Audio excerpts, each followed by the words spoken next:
اور اس کا مقصد نہ صرف دل کے امراض سے آگاہی ہے بلکہ اس کے امراض سے بچاؤ کے لیے جو ضروری تدابیر ہیں اس کے بارے میں پبلک کو آگاہ کرنا ہے۔ جیسے کہ آپ سب لوگ جانتے ہیں کہ دل کی بیماری اس وقت ڈیتھ کا سب سے بڑا ذریعہ ہے، اور یہ نہ صرف ترقی یافتہ ممالک میں ہے بلکہ ترقی پذیر ممالک میں اس کی شرح اس سے بھی زیادہ ہے۔ بدقسمتی سے پاکستان بھی اس سے محفوظ نہیں ہے، اور اس وقت بھی جو ہمارے اپنے اعداد و شمار ہیں ان کے مطابق تقریباً 4 سے 5 لاکھ افراد ہر سال اس موذی مرض کی وجہ سے موت کے منہ میں چلے جاتے ہیں، اور اس سے بھی زیادہ بدقسمتی یہ ہے کہ ان میں سے بہت سے لوگ نوجوان یا ایون کم عمر کے لوگ ہیں۔ تو یہ بیماری جو ہے یہ آہستہ آہستہ کم عمر کی طرف سرایت کرتی جا رہی ہے۔ جو اس میں اچھی چیز ہے وہ یہ ہے کہ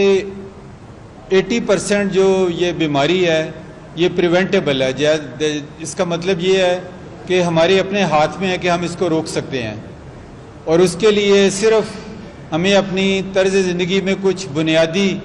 تبدیلیاں کرنے کی ضرورت ہے، جو کہ کوئی بہت ایکسپینسو یا کوئی بہت مشکل نہیں ہے۔ اور موٹے الفاظ میں اگر اس کو کہیں تو وہ یہی ہے کہ سادہ طرز زندگی، جو کہ اسلام میں بھی جس کے بارے میں کہا گیا ہے اور جس سے ہم دور ہوتے جا رہے ہیں، اور جو اس بیماری کے بڑھنے کی ایک وجہ بنی ہے۔ اس کا مطلب یہ ہے کہ ایک جو چند چیزیں جن کا خیال رکھنا ہے وہ اپنا وزن ہے، وزن نہ بڑھنے دیں۔ دوسری چیز اپنے بلڈ پریشر اور شوگر اور کولیسٹرول، یہ 3 چیزیں کوشش کریں کہ اپنے جو نوجوان ہیں وہ نوجوانی کی عمر سے ان کی اسکریننگ شروع کروائیں، اور کم از کم سال میں ایک دفعہ یہ سمپل چیزیں ضرور کروا لیں۔ اس سے بر وقت تدارک سے آپ بہت سی بیماریوں سے بچ سکیں گے۔ جو طرز زندگی میں تبدیلی ہے اس میں جب وزن کا خیال رکھنے کا کہا گیا تو اس کے ساتھ سادہ غذا اور کثرت سے پھل اور سبزیوں اور دالوں کا استعمال،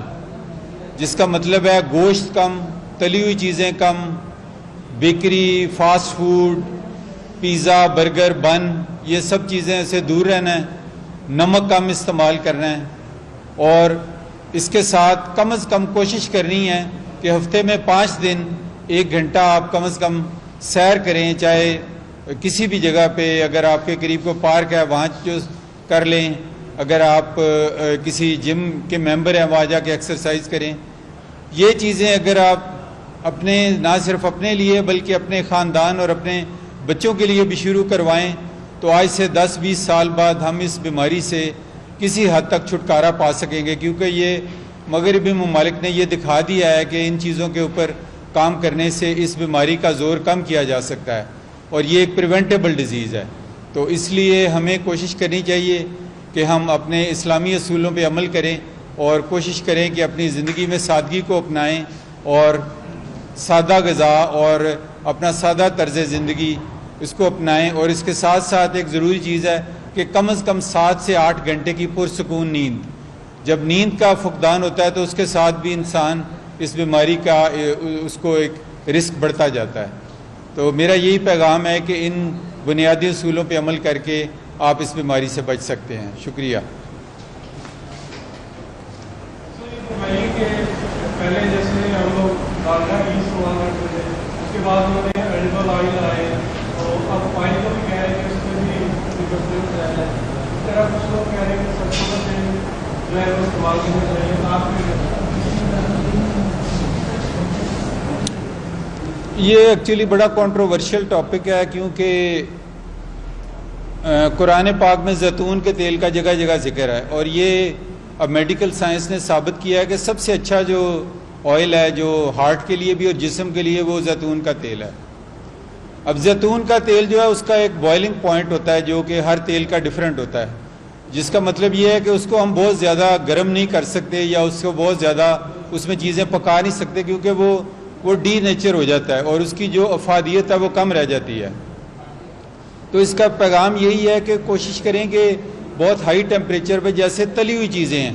یہ بہت ہائی ٹیمپریچر پہ بنتی ہیں، تو اس میں جو بھی تیل یوز کریں گے نا وہ اس کی کمپوزیشن بجائے فائدے کے وہ نقصان میں جائے گی۔ تو اس کے مطلب اب یہ ہے کہ اس کا متبادل کیا ہے، چونکہ زیتون کا تیل نہ صرف مہنگا ہے بلکہ ہر جگہ اس کی ہے بھی نہیں، اویلیبل بھی نہیں ہے۔ خوش قسمتی سے اب پاکستان میں کلر کہار اور کچھ علاقوں میں اس کی کاشت کافی شدت سے ہو رہی ہے، اور امید ہے کہ اب یہ سستا ہو جائے گا۔ تو عام گھر میں کھانے پینے کے لیے آپ کوئی بھی ویجیٹیبل آئل استعمال کر سکتے ہیں، بناسپتی گھی بالکل استعمال نہیں کرنا، اور اس پہ ہم نے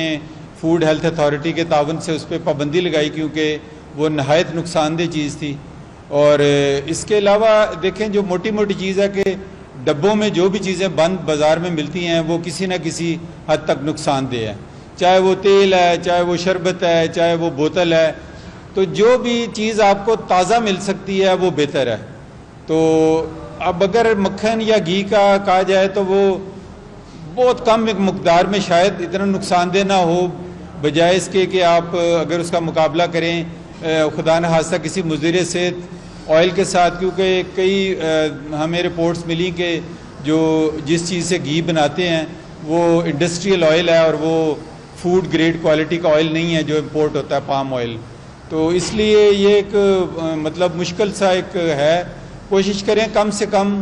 تیل یا گھی یا مکھن جو بھی استعمال کر رہے ہیں بہت کم ڈالیں، اور چیزوں کو تلیں نہ۔ اگر آپ پرانے آج سے 50-60 سال پہلے چلے جائیں، ہم تو اس چونکہ زمانے میں گزرے ہوئے ہیں، تو وہ بہت معمولی سا ڈال کے اور ہانڈی میں سلو کوکنگ کرتے تھے، جو کہ سب سے اچھا اور یعنی کہ قوت بخش طریقہ ہے پکانے کا۔ بدقسمتی سے وہ پریشر کوکر کے آنے سے اور تلنے سے وہ طریقہ پکنے کا ختم ہو گیا، اور خواتین بھی شاید اتنا ٹائم نہیں دے رہی اس کو، کیونکہ وہ سلو کوکنگ کا پروسیس تھا، اس میں جو کھانے کی افادیت تھی وہ برقرار رہتی تھی۔ تو اس لیے یہ مطلب اس کا مختصر سا حل ہے، لیکن میرے ساتھی جو ہے شاید اور روشنی ڈال سکیں، کیونکہ یہ بڑا اہم ٹاپک ہے اور ہر ایک کو افیکٹ کرتا ہے۔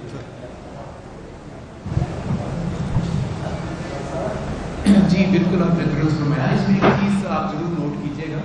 یہ جو بینیفٹ ہے وہ بینیفٹ اتنا زیادہ نہیں ہے کہ ہم سمجھیں کہ زیتون کا تیل ہے تو جتنا مرضی کھا لیں۔ تو اگر آپ اس کی تعداد 20 سے 25% زیادہ کر دیں گے تو وہ اتنا ہی ہارمفل ہو جائے گا۔ سو دیکھنے والی بات یہ ہے کہ آپ کی فزیکل ایکٹیویٹی سارے دن میں کتنی ہے، اور آپ کی دن میں آپ کی کیلریز کی ریکوائرمنٹ کتنی ہے، کتنے حرارے چاہیے آپ کو۔ اگر آپ کو 1600 یا 1800 کیلری جسے ہم کہتے ہیں اس قسم کی ڈائٹ چاہیے، تو اس میں سے آپ نے 3 پورشن کرنے ہیں۔ کتنا آپ فیٹ لے سکتے ہیں، کتنا کاربوہائیڈریٹ لے سکتے ہیں، ٹھیک ہے جی، اور کتنا پروٹین لے سکتے ہیں۔ جو حصہ فیٹ کا آتا ہے اس میں سے انسیچوریٹڈ فیٹ جیسے کہ ندیم صاحب نے بتایا وہ پریفریبل ہے، جیسے زیتون کا تیل، لیکن جو ان کا بینیفٹ ہے وہ مارجنل ہے۔ اس کے مقصد یہ نہیں ہے کہ آپ جتنا چاہیں اتنا لے لیں، تو آپ نے اعتدال رکھنا ہے اور اپنی ضرورت کے حساب سے خوراک لینی ہے۔ اگر آپ کا وزن بڑھ رہا ہے تو آپ اپنی خوراک سے